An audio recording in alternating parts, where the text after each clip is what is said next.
La personne la plus dangereuse dans n'importe quel affrontement, ce n'est ni celle qui crie, ni la plus forte physiquement, c'est la plus calme. Cela peut sembler étrange, presque illogique, mais c'est exactement ce que les stoïciens ont compris avant tout le monde. Ils ont été les premiers à plonger profondément dans les racines émotionnelles des décisions humaines. Ils ont compris que face à un conflit, celui qui perd son calme perd aussi sa lucidité, et celui qui garde un esprit serein prend l'avantage. Ils ont alors développé un système de maîtrise de soi si précis qu'il déstabilisait les adversaires. Comment affronter quelqu'un qui ne réagit pas, qui ne vacille pas, qui ne cède jamais son centre? Dans cette vidéo, tu vas découvrir les 8 principes que les premiers stoïciens utilisaient pour rester calme même sous une pression extrême. Et comment ces mêmes principes peuvent transformer ta manière de gérer les chocs du quotidien, des disputes animées, au travail jusqu'aux crises personnelles qui exigent plus de tête que de force, car au fond, celui qui contrôle son esprit maîtrise tout ce qui l'entoure. 1. Distance émotionnelle. Quand quelqu'un te provoque, élève la voix ou devient agressif, que se passe-t-il en toi? Ton corps se fige, ta poitrine se serre, ton sang s'échauffe. En quelques secondes, tu cesses d'être toi-même et tu deviens une réaction. La colère prend le volant. Et avant même que tu ne t'en rendes compte, tu es déjà au cœur de la tempête. Les stoïciens savaient ce que c'était. Ils comprenaient que dans la chaleur du moment, celui qui perd le contrôle ne perd pas seulement la raison, il se perd lui-même.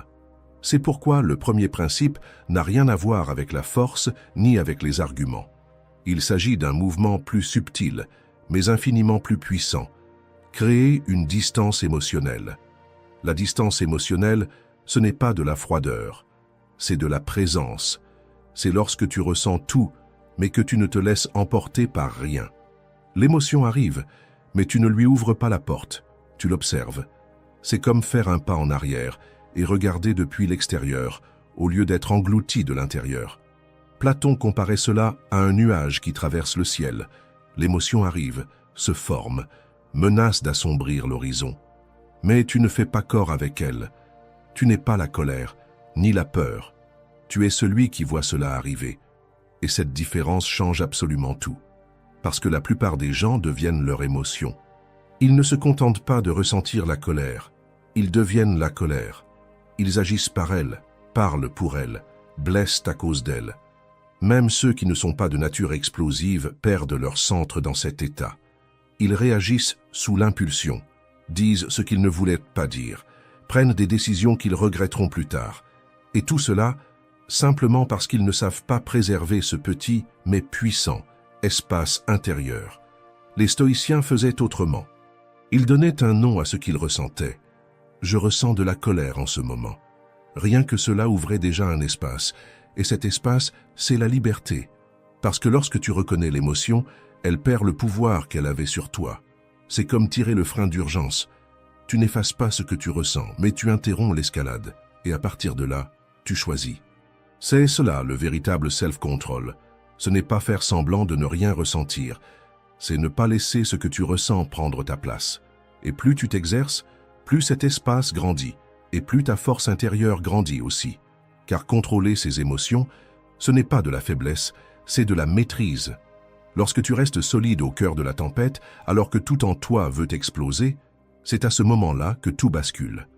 Tandis que beaucoup entrent dans un affrontement par surprise en improvisant, les stoïciens faisaient l'inverse. Ils s'entraînaient à l'avance, ils se préparaient émotionnellement. Et pour cela, ils étaient rarement pris au dépourvu. Dans le prochain principe, on va approfondir encore plus cette préparation. Mais avant, dis-moi en commentaire, ça vaut déjà le coup. Si cela a déjà éveillé quelque chose en toi, laisse aussi un like et abonne-toi à la chaîne. Le voyage stoïcien ne fait que commencer. 2. Conscience anticipatrice. Combien de fois es-tu entré dans une conversation en pensant qu'elle serait tranquille, et sans t'en rendre compte, tout est parti en vrille. Ce n'est pas parce que le problème était énorme, c'est parce que tu as été pris par surprise. C'est ainsi que la majorité des gens se perd, non pas à cause de l'intensité du choc, mais à cause du manque de préparation émotionnelle. Les stoïciens savaient que bien souvent, le problème ne réside pas dans ce qui arrive, mais dans le fait que tu n'étais pas prêt. La conscience anticipatrice, c'est la capacité de percevoir à l'avance ce qui peut arriver, non pas pour tout contrôler, mais pour voir plus clair. Parce que malgré toute notre complexité, nos comportements sous pression suivent souvent les mêmes schémas. La colère surgit presque toujours de la même façon. Voix qui monte, tension dans le corps, impulsivité. La peur, elle, paralyse, rétrécit le champ de vision, réduit les options, comme si tout devenait une menace. Et l'impatience pousse à se livrer trop tôt, révèle des faiblesses, exige des réponses rapides et ouvre la voie aux erreurs. Et c'est précisément pour cela qu'anticiper les réactions, ce n'est pas deviner l'avenir, c'est lire des schémas qui se répètent sans cesse. Un exemple très clair vient de Miyamoto Musashi, le légendaire stratège japonais. Avant chaque duel, il étudiait attentivement son adversaire, observait sa manière de bouger, de réagir sous pression, quels coups il répétait lorsqu'il était nerveux. Il ne laissait aucune place à la surprise. Lors de son duel le plus célèbre contre Sasaki Kojiro, connu pour manier une épée extrêmement longue, Musashi est arrivé en retard volontairement. Il savait que Kojiro était vaniteux et impatient, et il a utilisé cela contre lui. En chemin vers le duel, il a sculpté lui-même une épée en bois, légèrement plus longue que celle de Kojiro. Le combat a été rapide, et il a gagné avant même qu'il ne commence, parce qu'il avait déjà gagné dans la préparation. Cette même logique s'applique en dehors des champs de bataille, et peut-être même surtout là. Avant une conversation difficile avec un collègue, une demande délicate à un membre de la famille, ou des retrouvailles avec quelqu'un qui t'a déjà blessé. C'est là que la préparation émotionnelle fait toute la différence. Et elle commence par 3 questions simples. Quel est l'état émotionnel probable de cette personne? Qu'attend-elle réellement de cette conversation? Quelles sont les 3 réactions les plus probables qu'elle pourrait avoir? Ces questions agissent comme une carte mentale. Elles organisent ta perception avant l'impact. Et quand ton esprit est préparé, les chances d'être déstabilisé diminuent radicalement. Tu ne réagis pas à chaud. Tu réponds avec clarté. Ton corps ne se fige pas. Il s'aligne. Et cette différence entre improviser ou agir avec lucidité, c'est ce qui te garde solide, même quand la tension monte. C'est exactement ce que font les négociateurs du FBI avant de parler à un criminel ou à une personne en crise. Ils n'arrivent jamais sans préparation. Ils étudient le profil émotionnel de la personne, analysent ses comportements passés et tracent les scénarios possibles de la conversation. Le résultat, ils gardent leur calme, même lorsque tout autour semble sur le point d'exploser. Anticiper, ce n'est pas vouloir contrôler l'autre, c'est connaître le terrain avant d'y mettre les pieds. Et plus tu comprends les schémas émotionnels des autres, moins tu es surpris, et plus tu développes ton propre self-control. Parce que, dans un monde chaotique, garder son calme est l'une des formes les plus silencieuses et les plus puissantes de leadership et de maîtrise de soi. 3. Respiration stratégique. Beaucoup de gens pensent que la maîtrise de soi commence dans la tête, mais elle commence plutôt dans le corps. Et le point d'entrée le plus direct, c'est la respiration. Quand la tension prend le dessus, c'est le corps qu'il faut d'abord atteindre. Et le chemin le plus direct pour y accéder, c'est la respiration. Les stoïciens le savaient déjà. Si tu veux garder ta raison intacte au milieu du chaos, commence par le rythme de ta respiration. Aujourd'hui, les neurosciences confirment cette sagesse. Des recherches menées à l'université de Stanford montrent que respirer lentement et profondément active le système nerveux parasympathique, responsable de la réduction du stress, du ralentissement du rythme cardiaque et de la restauration de l'équilibre émotionnel. En revanche, une respiration courte et rapide fait l'inverse. Elle déclenche l'état d'alerte, augmente la libération de cortisol et bloque la pensée claire. C'est comme si le cerveau restait coincé en mode danger, même quand la menace n'est pas réelle. C'est pour cela que, avant de réagir, tu peux faire un geste simple, t'arrêter et respirer. Inspire lentement par le nez en comptant jusqu'à 4, retiens l'air une seconde, puis expire par la bouche en comptant jusqu'à 6. Rien que ça, un seul cycle. Même une respiration consciente suffit déjà à faire baisser la tension. Si tu la répètes 2 ou 3 fois, l'effet s'étend. Ton corps ralentit, ton esprit s'éclaircit et ta réponse change. La neuroscientifique Lisa Feldman Barrett explique « Ton cerveau ne réagit pas à la réalité. Il réagit à la prévision qu'il fait de ce qui va arriver. et la respiration est l'un des moyens les plus rapides de modifier cette prévision. Autrement dit, quand tu respires avec calme, tu envoies un nouveau signal à ton corps. Tout va bien. Et grâce à cela, tout ton système se réorganise. Respirer ainsi, c'est comme appuyer sur un bouton de redémarrage interne. Tu es toujours au milieu de la confusion, mais tu n'es plus en train d'y sombrer. Imagine une personne qui a passé des années dans des relations conflictuelles, pleines de disputes qui ne finissaient jamais bien. Sans s'en rendre compte, elle a appris qu'être en désaccord équivalait à partir en guerre. Alors aujourd'hui, il suffit d'entendre un ton de voix plus fort, une critique, une remarque maladroite, et son corps passe en alerte. Le cœur s'emballe, les muscles se tendent, l'esprit se met à chercher des menaces qui n'existent peut-être même pas. Ce n'est pas le présent qui provoque cela, c'est tout le passé qui se manifeste à nouveau. Maintenant, imagine que, dans ce moment-là, elle s'arrête et respire. Rien d'autre. Au lieu de répondre sur le même ton ou de se fermer, elle crée un intervalle. Et dans cet intervalle, quelque chose change. Le corps commence à comprendre que cette situation n'est pas une vraie menace, et l'esprit cesse de réagir à ce qui a déjà eu lieu pour répondre à ce qui se passe maintenant. Cette simple respiration consciente peut être le début d'un nouveau schéma, un schéma où il y a de l'espace pour écouter, pour s'affirmer avec fermeté, mais sans se perdre dans la colère ou la peur. Cette pause, c'est ce qui te reconnecte à ta force. Parce que parfois, ce qui sépare une explosion d'un choix lucide, ce n'est qu'une respiration bien faite. 4. Action avec un but. Dans tout affrontement, la plus grande erreur n'est pas de perdre la discussion, c'est d'oublier pourquoi elle a commencé. Et quand cela arrive, tout se déforme. Le ton monte, les vieilles blessures refont surface, et ce qui devait être une solution devient un rapport de force. Plus personne ne cherche à résoudre le problème, chacun veut juste gagner. Et dans ce genre de guerre, il n'y a pas de vainqueur, seulement des êtres épuisés, émotionnellement et mentalement. Agir sans objectif clair, c'est comme se battre dans le noir. Tu t'épuises, tu te frustres, tu te blesses, et tu n'avances pas. Les stoïciens croyaient que la clarté de l'intention est ce qui distingue la réaction impulsive d'une action véritable. Avant tout conflit, qu'il s'agisse d'une conversation délicate, d'une réunion tendue ou même d'un message difficile à écrire, fais une pause et pose-toi cette question. Quel est mon véritable objectif ici? La réponse doit tenir en une phrase, quelque chose de simple, de direct, qui puisse t'ancrer émotionnellement. Cela peut être « je veux résoudre ce malentendu sans causer plus de douleur » ou « je veux défendre mon point de vue avec respect » ou encore « je veux protéger ma paix même si l'autre ne comprend pas ». Ce petit geste change ta façon de conduire la conversation. Quand les émotions commenceront à monter, reviens mentalement à cette phrase, elle te rappellera ce qui compte vraiment. Et quand tu t'ancreras dans ce but, tes mots ne serviront plus ton ego blessé, mais ce que tu es venu construire. Avoir un but clair ne signifie pas être froid ou distant, cela signifie mettre tes émotions au service de quelque chose de plus grand, au lieu de les laisser se retourner contre toi. Cette concentration transforme les confrontations en ponts, et même s'il n'y a pas d'accord, il y a tout de même de la croissance, parce que tu ne t'es pas perdu en chemin.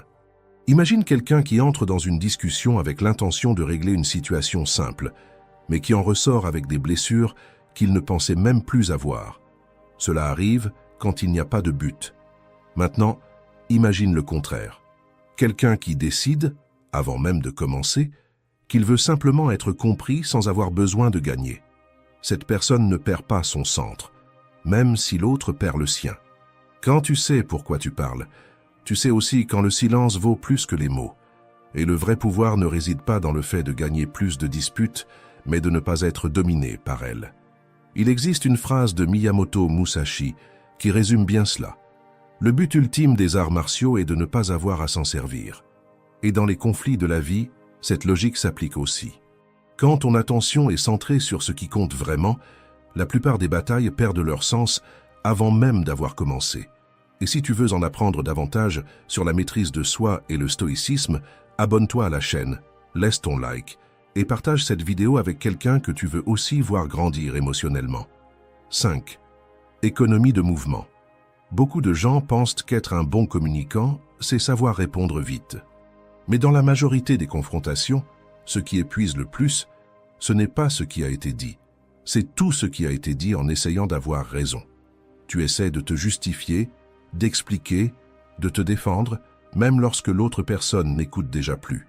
Et plus tu essaies de te faire comprendre, plus tu te sens épuisé. Les stoïciens avaient un principe clair. Ne gaspille pas ton énergie pour ce qui ne mène nulle part.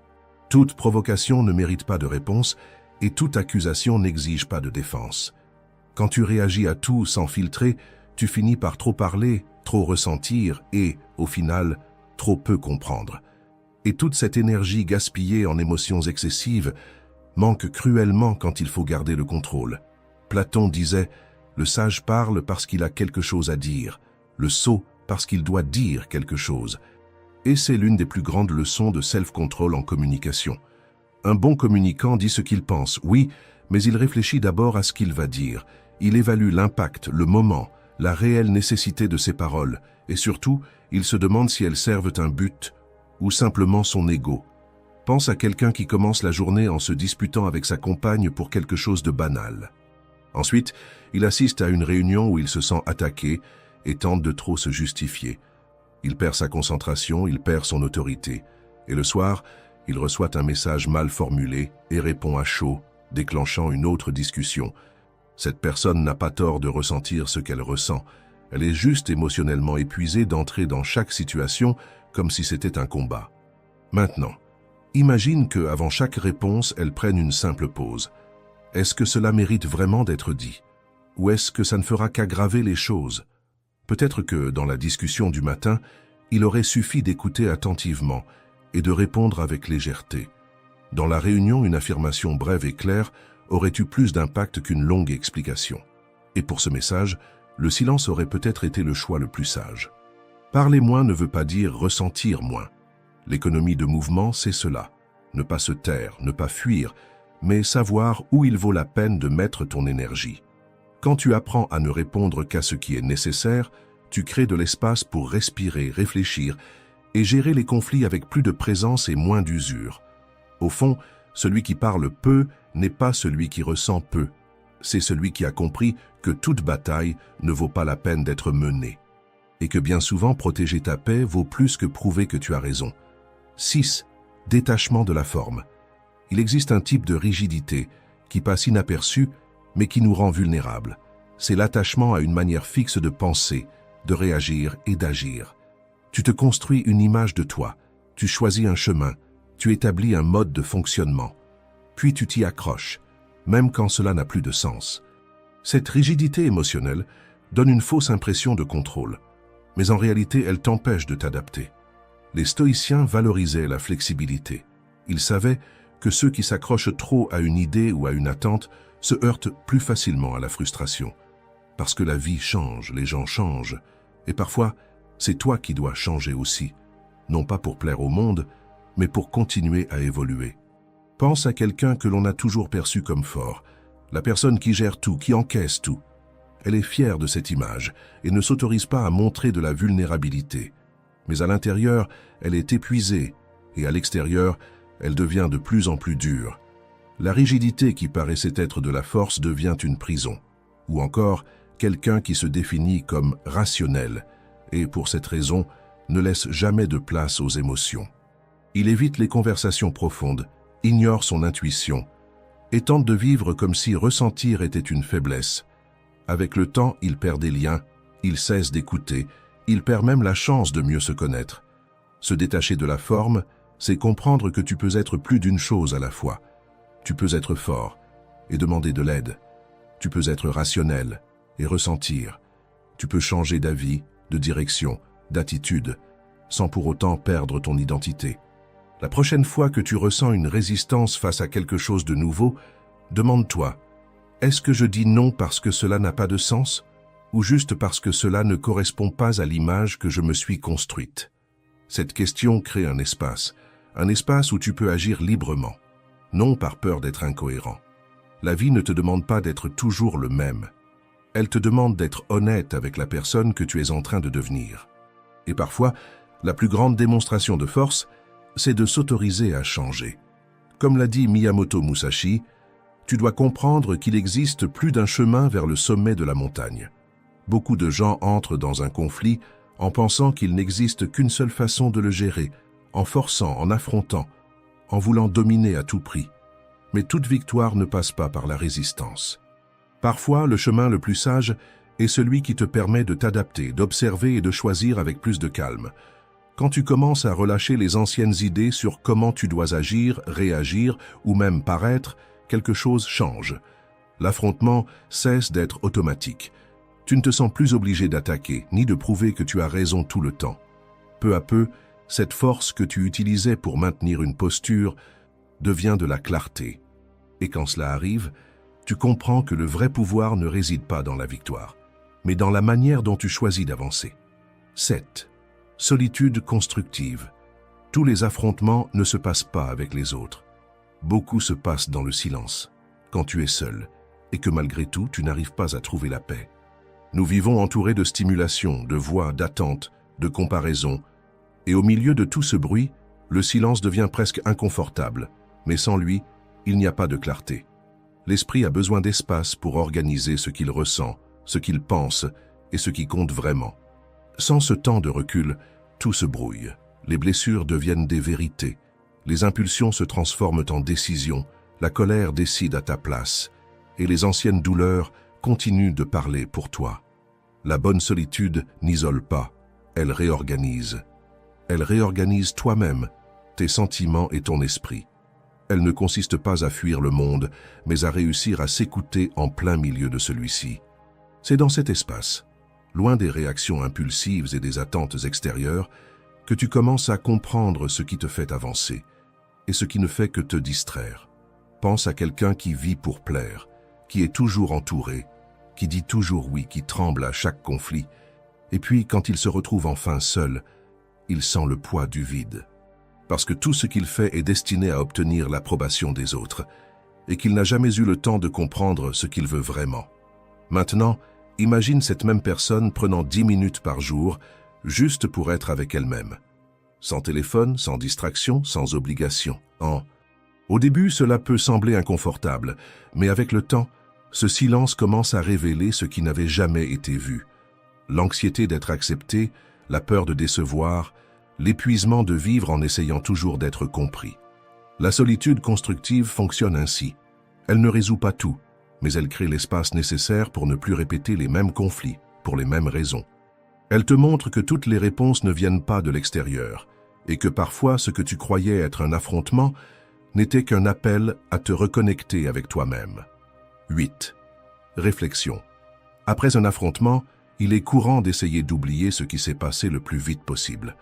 On s'éloigne, on change de sujet, ou on occupe son esprit avec n'importe quelle distraction, comme si ignorer équivalait à résoudre. Mais les stoïciens suivaient une autre logique. Ils croyaient que chaque situation difficile portait en elle une occasion d'apprentissage, à condition d'être prêt à s'arrêter et à regarder avec attention. Réfléchir, ce n'est pas revivre la douleur, c'est réorganiser ce qui a été bouleversé à l'intérieur. C'est transformer un épisode tendu en une opportunité de croissance silencieuse. Toutes les erreurs n'ont pas besoin d'être corrigées sur le moment.